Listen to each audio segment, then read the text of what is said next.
and we'll just give a couple of minutes.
Hello, everybody.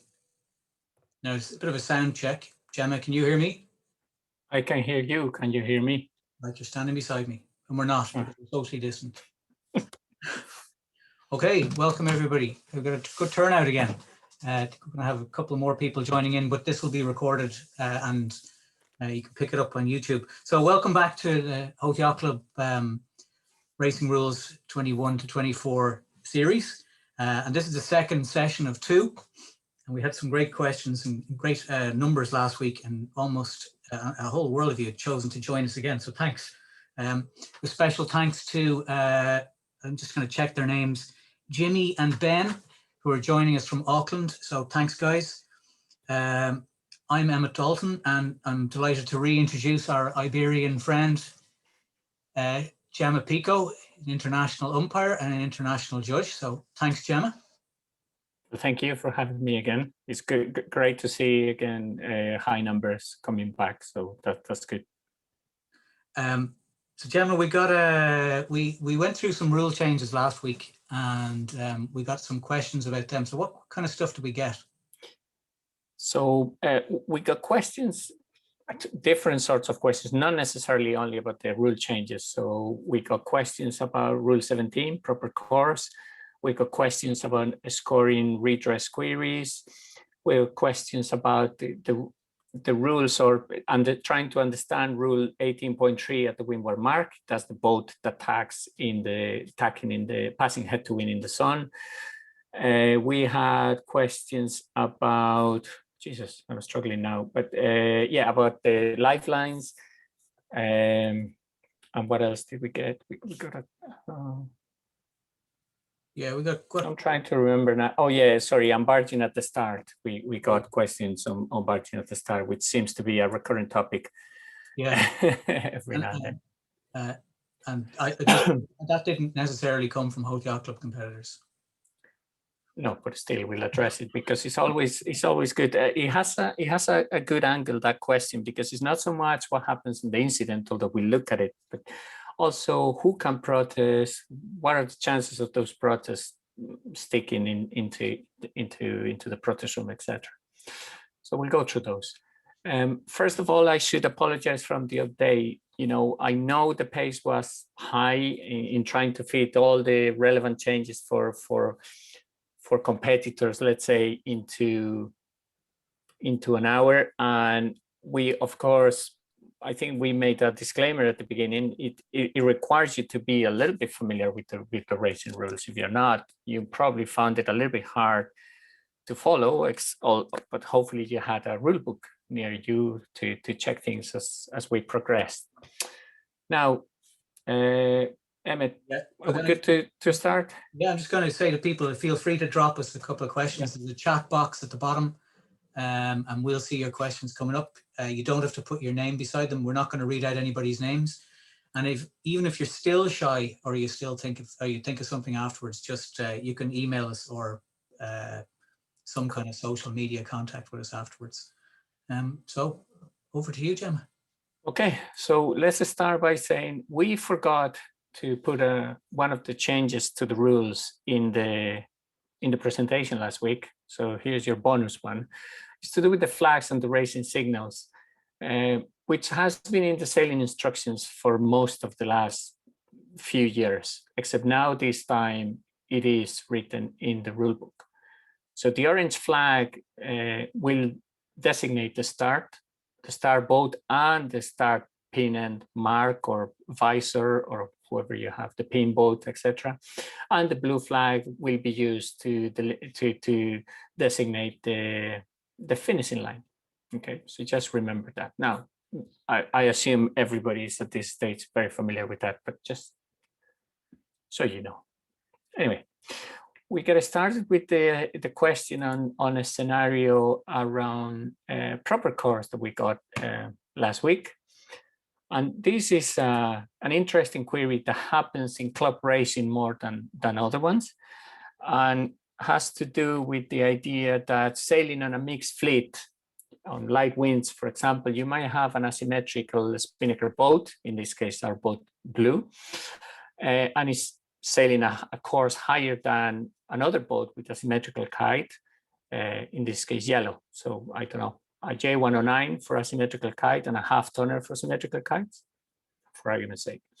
Now, as the boats advance in their sequence, Blue becomes overlapped to leeward of Yellow from clear astern within 2 of her hull lengths. Yellow loves to keep clear and protests. That's the first image that you see there at position 3. As Blue continues to gain, her spinnaker starts to luff and deflate a little bit, and the boat luffs again to get the spinnaker drawing. Yellow luffs again to keep clear and protests again. So at this point, I'll ask the question to you and see if you have any answers. Would you penalize at this point Blue in any of the 2 protests? I don't know if people will want to put it on the chat, for example, and we'll just put it there. You wouldn't penalize, so we got 1, okay.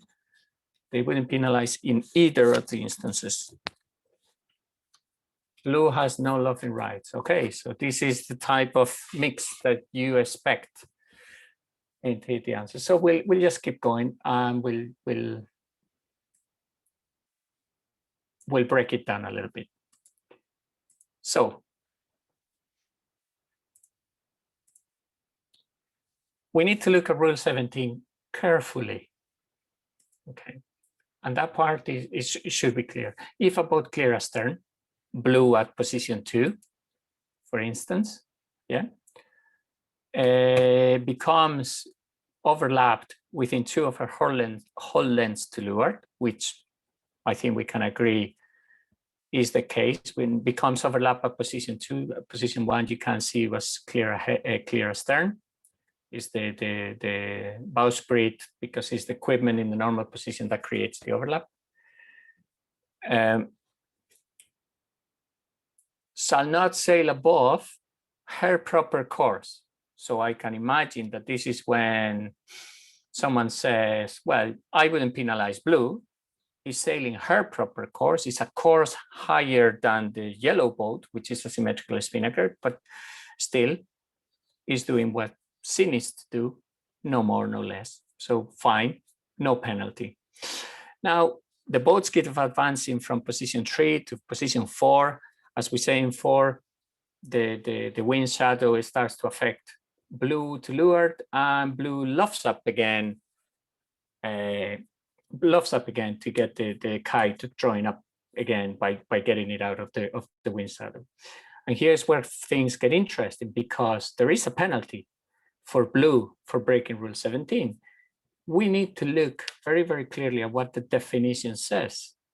The definition of proper course says that it's a course a boat will choose in order to sail the course and finish as soon as possible, in the absence of the other boats referred to in the rule using the term. So if we agree that blue is sailing a proper course between positions 1, 2, 3, and even to 4, yes, that's fine. There's no penalty. That's her proper course. Now we need to think about yellow is not there and doesn't exist. So the luff, when blue gets into the shadow of yellow, is not a proper course anymore, because that's not the course the boat will be sailing if yellow was never there. So that is a penalty for blue. So at position 5, blue would get penalized. I hope that makes sense. Now, we also had a query from, if there's no questions on this, we'll move on. I hope this is clear enough.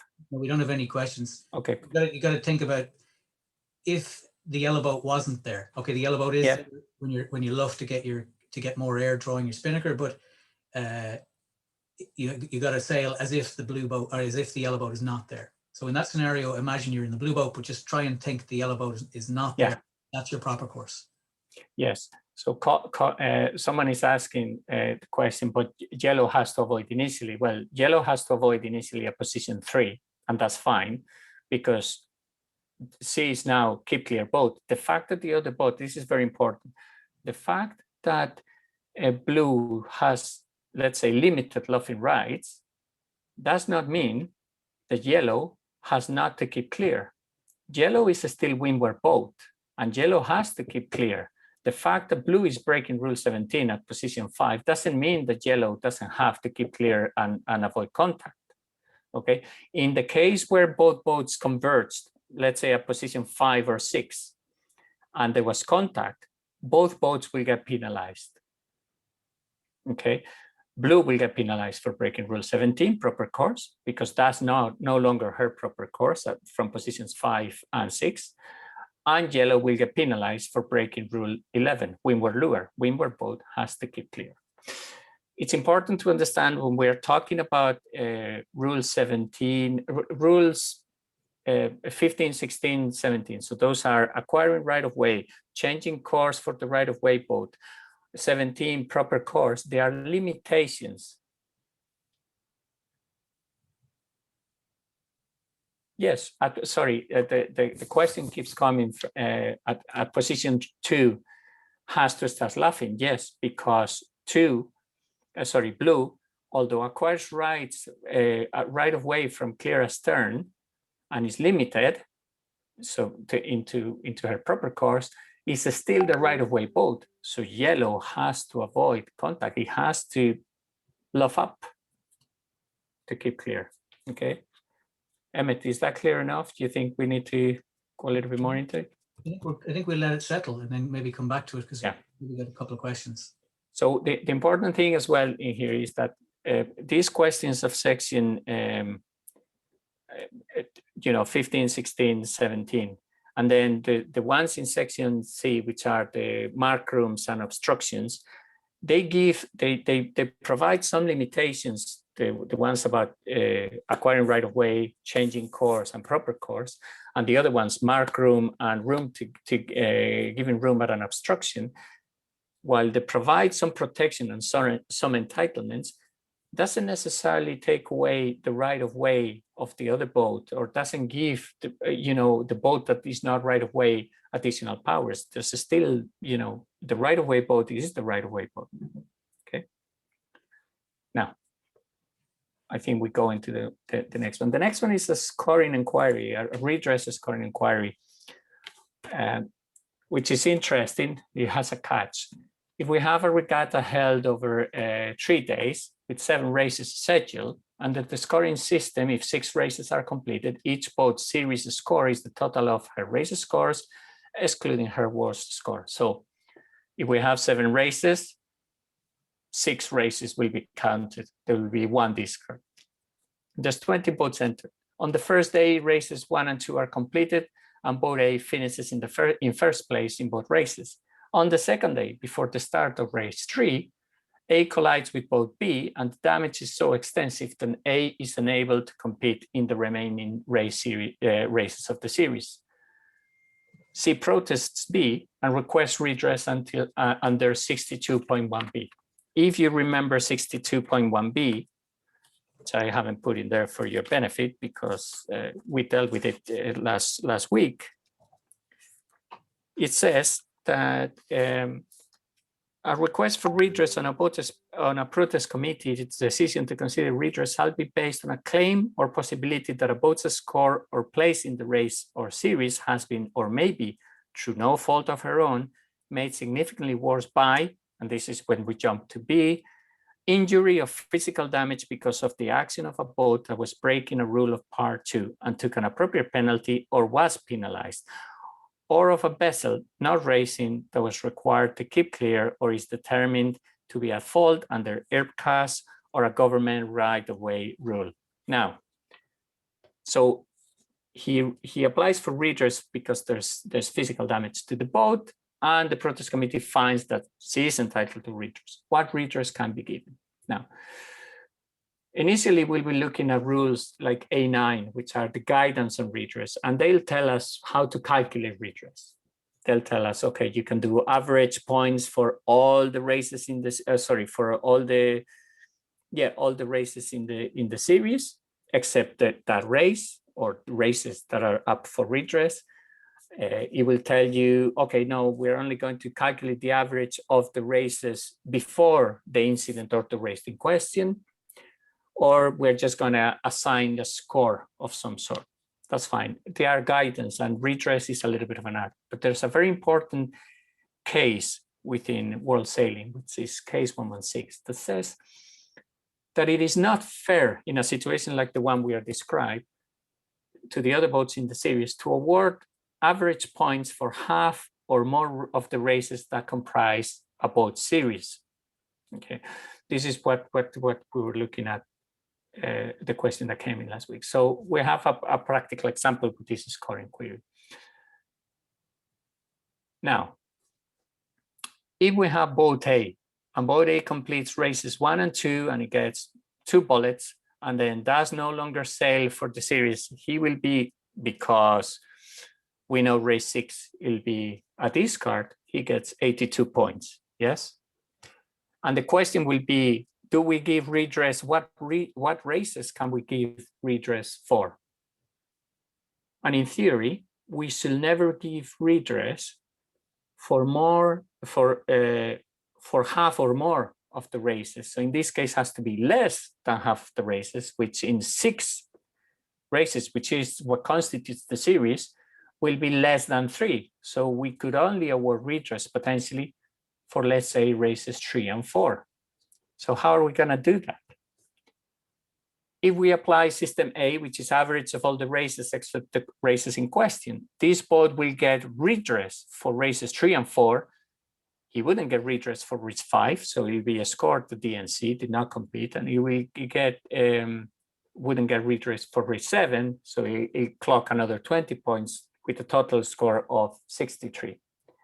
If we use the other formula, well, it gets a little bit different, but it's also possible. He can only get redress again for only 2 races, and the other ones will be at DNC. Now, what many protest committees will do in order to encourage the other boat to not continuously or request redress or exhaust the redress possibilities, at the hearing, they'll give redress maybe just for the one race and say, how long do you need to fix the boat? And we expect you on the water. And they will ask that person to continually review the redress position and come back to them asking for whether it's more time or not. But they would have made them aware that they can only offer redress in whichever formula we use for 2 races in this particular case, for less than half of the races. Any questions on that, Teddy? If he is there. No. Okay. No questions there. So that's where that is coming from. Just to clarify that, the 2 races in 9A. Sorry, I'm pointing at the screen like everybody can see what I'm pointing at. But in the middle section, yeah. So he's got his 2 bullets, and then he can't compete in race 3. So we've given him average on the. So initially, the average points on race 3 will be 1 point. Yeah. Okay. And initially for race 4 will be, the average of the first 3 races. So it'll be something like 6, 7 point something, right? Yeah. Once we add the other 2 races, 5 and 7, it jumps up to 10.5. Yeah. Now, the difficulty with this system is that you don't know what the end points you have until the end of the event. And so what many protest committees will do is they will tend to exclude the last day out of any redress equation if it's a big championship. So everybody goes on the last day or before a medal race or some, or a final series, everybody knows how many points they have. So they write it up in the sailing instructions, they write the formula that they are going to use, and they'll tell you, we are only going to give redress in the qualifying series for the qualifying series. So you all know what you have when you go into the final series. Okay, we won't continually change. They'll put a limit to it. Okay. Now, what was next? Yeah, next one is the favorite of most fleets, I think. Passing head to wind in the sun, 18.3. Now, this rule did not change, except the title did change. Okay, so it's not a relevant change really from the rules point of view.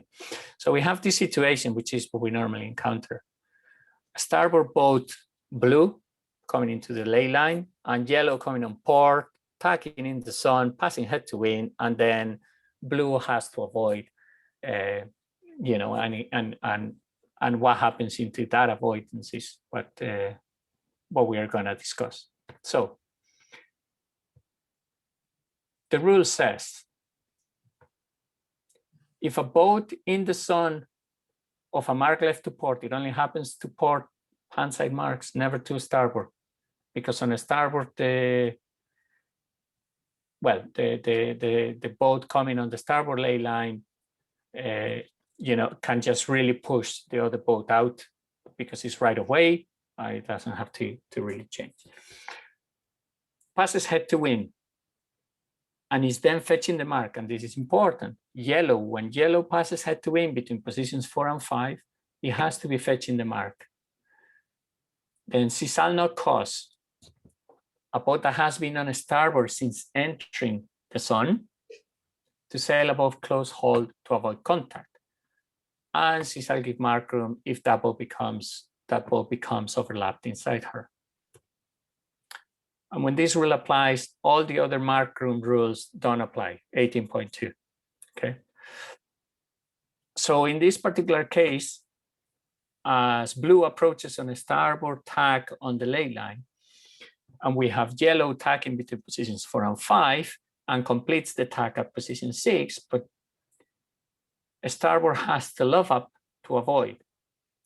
Now, this luff is above a close hold course. Therefore, yellow should get penalized. Is that clear? Any questions on that? We are going to see what happens if blue doesn't alter course and there's contact, and what happens if they get an overlap inside. So, I think we can move on to those ones. But here is the the argument goes back here. You know, when he completes the tag, or even while he's tagging even, you know, blue will have to luff up to above close hold course, and that is a penalty on yellow. Now, we have the same situation, except that blue this time says, well, hang on a second, you're breaking 18.3. You can't tag there. I'm not moving, you know, and there is contact. What's going to happen then? Yeah. We go back to this idea that blue, in this particular case, sorry, just this, we'll put the rule again in front of you. Blue in this particular case, although it says that what the rule says is 18.2 doesn't apply, but it doesn't say rule 10, rule, you know, 10, 11, 12, 13, 15 don't apply. So when blue decides not to alter course and create contact, assuming that yellow has finished the tag and became right of way both ahead, yes, blue could have luffed and kept clear. If we assume that blue could have kept clear, even if he's luffing up above close hold, right, then the penalty will be for both boats. Yellow will get disqualified for breaking 18.3, okay, because for blue to avoid, he would have had to go above close hold course, and blue will get penalized for two reasons. One, for breaking rule 12, yes, clear astern, clear ahead. The clear astern both sides keep clear of the clear ahead boat, and for rule 14 as well. Which is avoiding contact. Because it's avoiding contact. Anyway, I hope that is just in practice, blue will overluff. Well, you know, I'll contest that in a second, but yeah, you could be right, except you now more than ever have the, and we'll see a practical example. It's, and then harden to when the cement yellow, but no, there's a question. Yeah. So Fergal is asking the question, which is it's good as well, is what happens if blue is coming above the starboard ley line and is coming up with these sails? Yes, he's not coming in a close hold course, and when he luffs to avoid, yes, he luffs up, but he doesn't go above close hold course, and says that's fine as long as there's no contact, no rule has been broken, neither yellow, neither blue. If there is contact between blue and yellow, then we need to go back to the rules of you know, between 15 and 11 to see whether yellow gave enough room for blue to keep clear by luffing. And if yellow did give and the luff from blue was not enough, then it'll be a penalty on blue for windward lure. And in the other hand, if it didn't give enough room and the contact occurs, even blue trying to keep clear, then the penalty will only be on yellow. The last case here will be the one, what happens if the boat becomes overlapped inside? So now, blue gets a hook in there. And so what happens? Now, the rule again, if we remember it, says that if the boat in the sun passes head to wind, is then fetching the mark. That's what yellow is done. She shall not cause a boat that has been on a starboard tack since entering the sun to sail above close hold to avoid contact. Now, it's not the case because blue has gone below, has borne away, and then luff up. But yellow has an obligation now to give mark room if the other boat, if that boat becomes overlapped inside her. So in this situation, yellow will do very well in actually continue straight or higher up and not bear down on blue until there is contact, because blue is now entitled to mark room. And mark room in this particular case is to sail the course, the room necessary to sail the course. So he is entitled to mark room, and he's making use of that mark room. He's not sailing wide. He's not trying to force a situation different than just rounding the mark. Okay. Now, yeah, Emmett. Sorry. Yeah, no questions. No, we're good. Okay. So let's look at this one, and I want you to look at. Just can't remember. I think it's this dark blue boat and this light blue boat here. Okay. Let's see how this plays.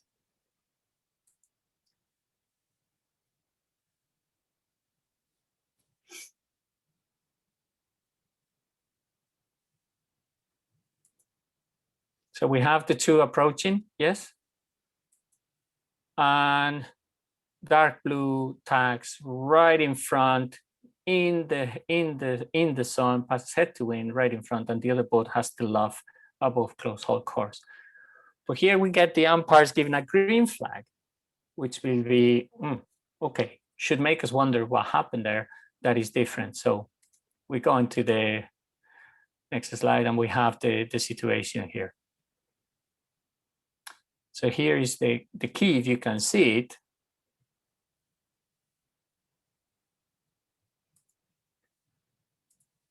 Is that,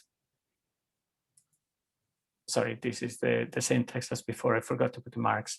But the key here is that blue, light blue, which is what happens on the video, really passes head to wind inside the sun. And therefore, 18.3 doesn't work here at all. So we are really back to, tacking, starboard versus port, and tacking, and rule 15, acquiring right of way. So when at position 5, between 5 and 6, dark blue becomes the right of way boat, yes, not only he becomes right of way boat and gives light blue room to keep clear by luffing. And the fact that he has to luff, she has to luff above close hold course is not relevant anymore because 18.3 is not in application. I hope that makes sense. Let's show that video again. See if we can see where. If I can go back. If the light blue boat, where the light blue boat tacks. Yeah. Now let's see. So it looks like it looks about near. There's the zone kind of there for the boat on the right. So you can judge the zone by seeing, for example, where this boat is, and remember it's 3 boat lengths. This is fleet racing, and he loves, and is about to pass head to wind, passes head to wind. Now, when you look at the distance that it has left to the mark, now when you'll have to make a calculation because pink is in the way, but the mark is here. That is, we can suspect that the umpires are saying this is less than 3 boat lengths. Clear blue pass head to wind, also inside the sun. So 18.3 doesn't apply. So if we keep going, now we have a port starboard. Yes, plain and simple. Sorry.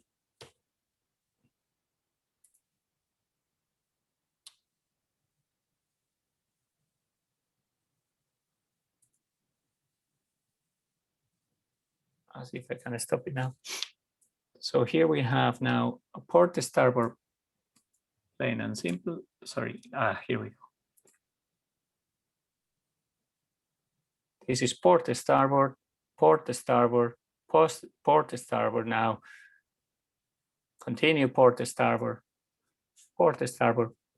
It's still keeping clear. It doesn't have to, it has to do something, dark blue here, okay? And he chooses to go for the tack. Passes head to wind,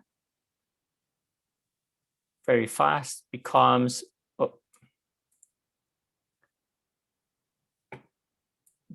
the right-of-way boat at this point, because although the sails haven't filled yet, if you look at the position of the boat, it's already close hold. And at this point, it becomes right-of-way boat. Does give enough room for a light blue to keep clear? I think the umpires thought it did, and therefore there's no penalty for dark blue. I hope that that makes sense. You want to go through this again, Emmett? Let's keep going. I'm not sure how we are for Okay. time. I'll come back to that one though, because that's a really good example. So I have another video. This is from, and you'll be okay. So this is the event that we just did. Now I have another one, which is what the question that came in and see what happened if blue was overstepped the mark.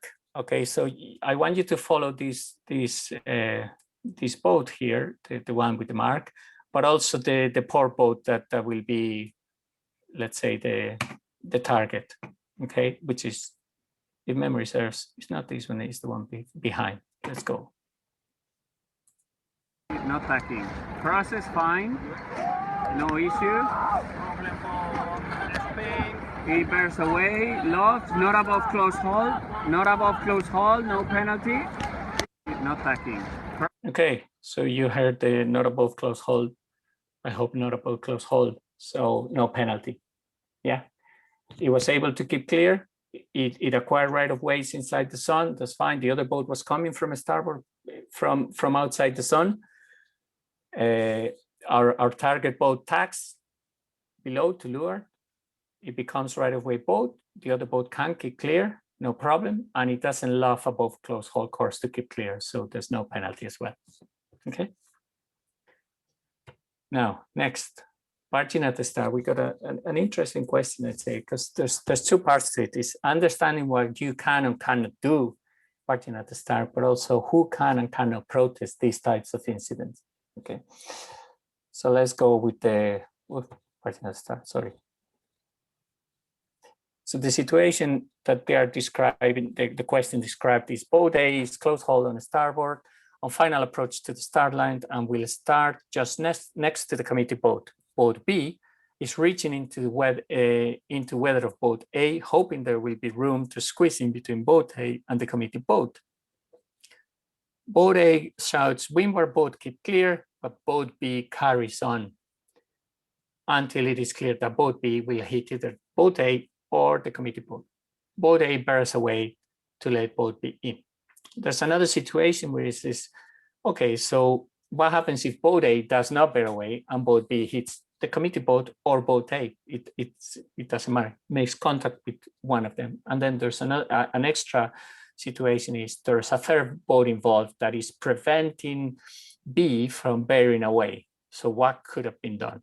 Okay. So the questions that we got exactly were as follows. If boat A shouts protest, is that a valid protest requiring turns, etc., or disqualification? Well, we'll see that in the drawings, in the scenarios that we've drawn. But you have to comply with the requirements of your class for the protest. If your class has no special arrangements for how to protest, then you go back to default rule 60.1.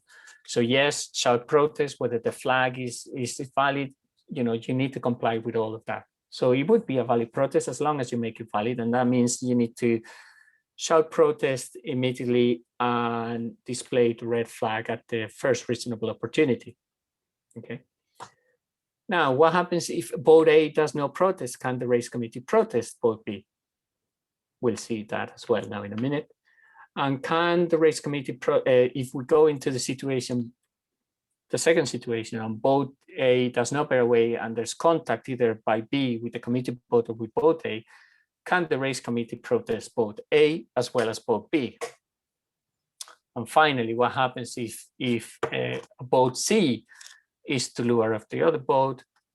Can the committee protest boat B? Will the protest stand? Now, we need to get used to using the language of the rules, and this is what we're going to try to do as well in the next couple of slides. So this is the situation as I understood it. Okay, sorry, if you want, I think this can play. No.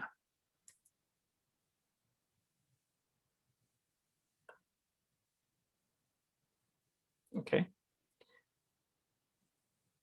So again, blue on the just shy of the ley line to the committee boat, timing their start, sees both yellow to Windward in the same tag. The first question you guys have to ask yourselves is, are both boats overlapped? The second question that you need to ask yourselves is yellow, if they are overlapped, then who's right of way, who's skip clear boat, and is that boat keeping clear? So now let's add a couple of lines. So as you can see, and then we are going to bring in also the different rules that are applied here.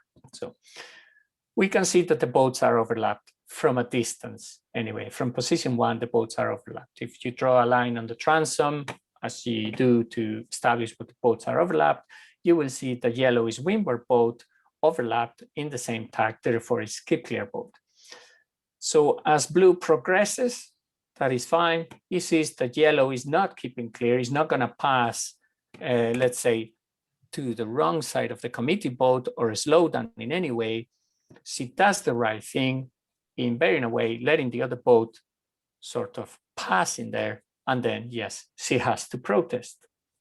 Okay. So the rules at play is Rule 11 on the same tag overlap, which is the one that I mentioned.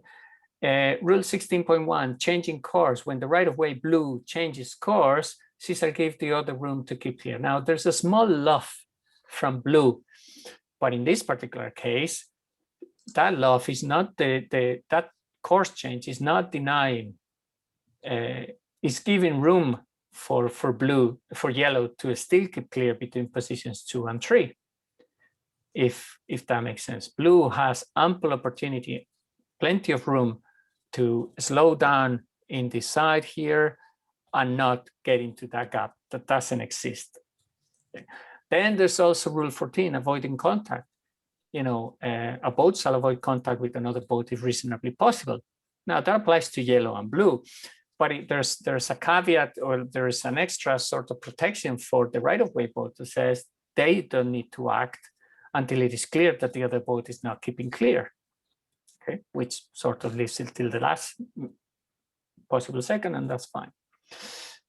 And then we also have to bear in mind that someone could come in and say, well, I have marked room, or I'm approaching an obstruction, which is the committee boat, so you have to give me room in there. But that doesn't apply, because the rules of section 3, which are 18, 19, and 20, mark room, passing a room to pass an obstruction, and 20 room to tag, don't apply at a starting mark, which the committee boat is, surrounded by navigable water and its anchor line, from the time the boats are approaching them to start. Now it's clear at this point that both boats are approaching to start this line. Okay. I hope that's the first part, understanding the incident. And this is Windward lure versus a small 16.1 changing course, not really relevant. The boats, so yellow will get penalized for not keeping clear when they should have kept clear. And the keeping clear maneuver clearly from this point onwards, from position 2, is to slow down, luff up, wait until blue is off, or that's a final bare way to pass, but now because he's bearing away to avoid contact. Okay. Now, the other scenario that we were given on this is, what happens if there is another boat, below? Well, the situation really doesn't change. The fact that there's another boat, red in this case, is literally a red herring, because between positions 2 and 3, exactly the same rules apply, and yellow can continue to keep clear by slowing down and staying in the sun. Okay, and that's fine. So blue again does the right thing by avoiding contact and bearing away, but again, blue should protest yellow. Now, in reality here, what 3 is doing is, it's fine. We don't worry about him too much, because again, he has to keep clear because he's also overlapped with blue, but he does by docking and passing astern. Yes. Now, there might be a query about whether Rule 19 applies between boats, but in the star lines, that this is a little bit difficult between boats because they acquire new right-of-way by establishing an overlap so quickly that it really disappears and there's no requirement to give room to treat. We go back to the same thing. Two should be smart and should have a slowdown rather than trying to barge in. But now let's address some of the questions that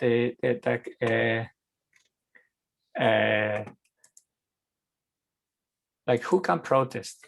Well, a boat can protest this. 60.1a will say a boat may protest another boat, but not for an alleged breach of a rule of party or Rule 31, unless it was involved or saw the incident, which it is the case.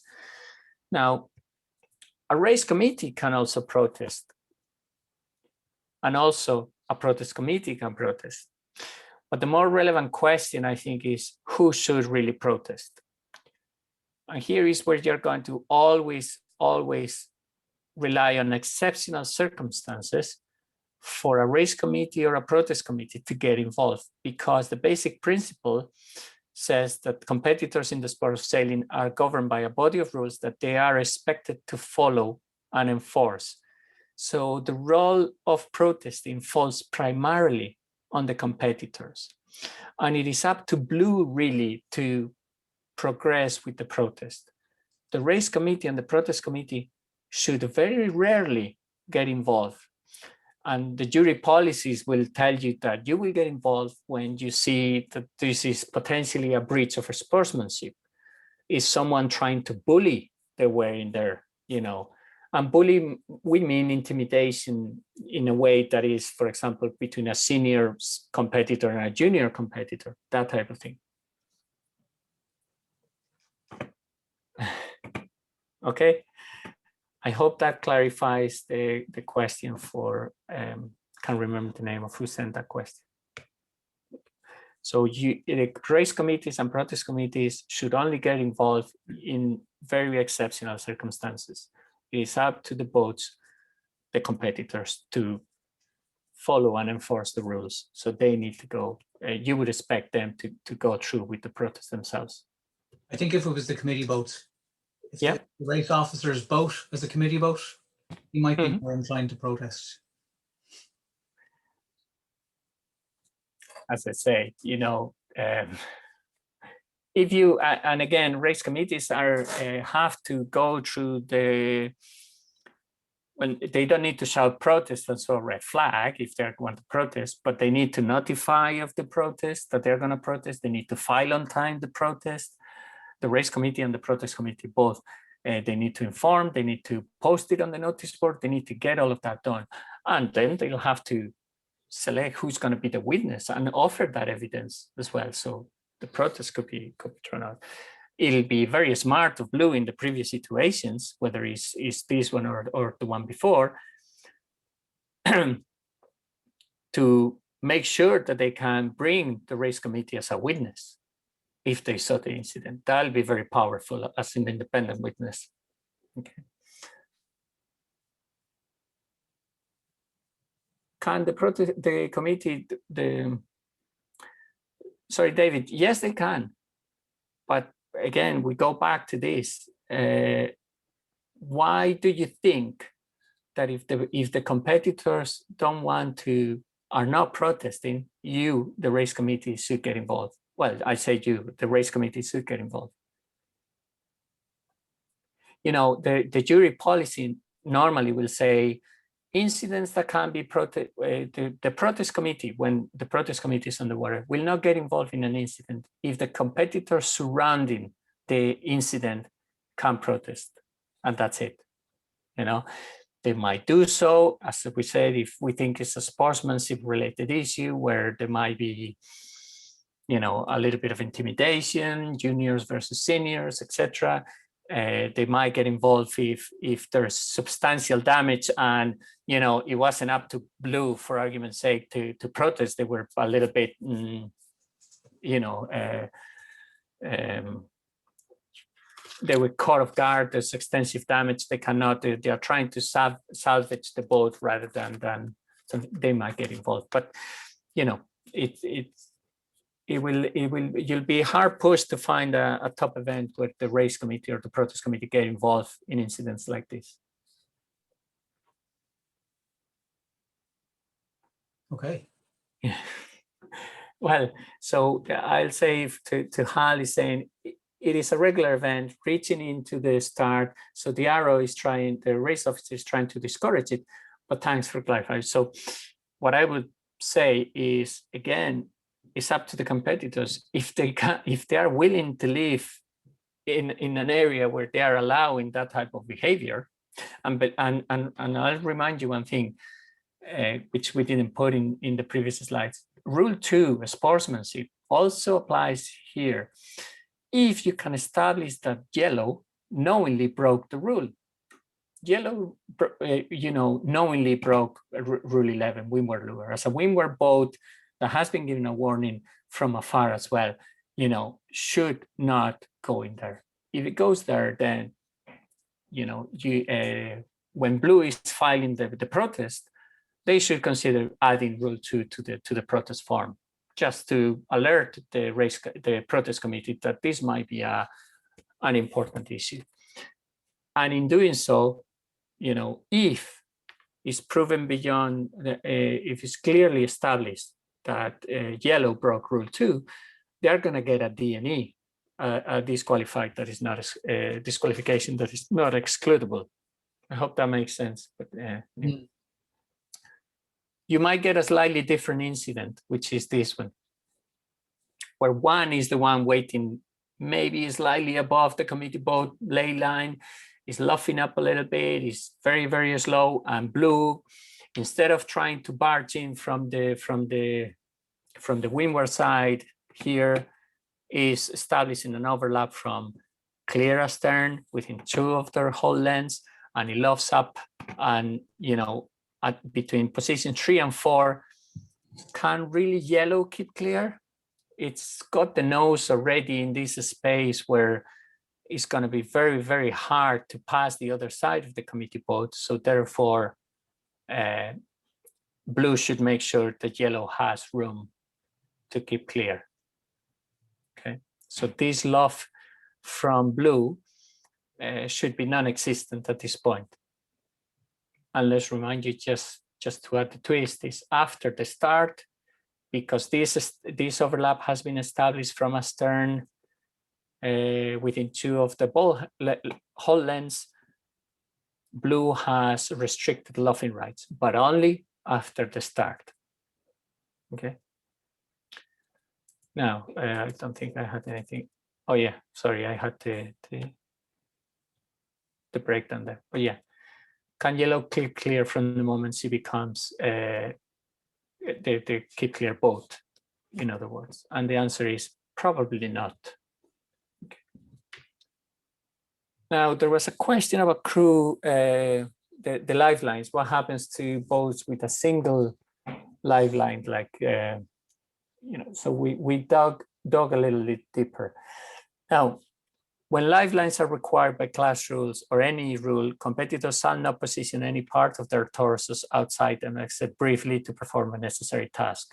We could get into a whole debate about this one, but we are interested about what comes next. Is on boats equipped with upper and lower lifelines, a competitor sitting facing outboard with his weight inside the lower lifeline may have the upper part of his body outside the upper lifeline.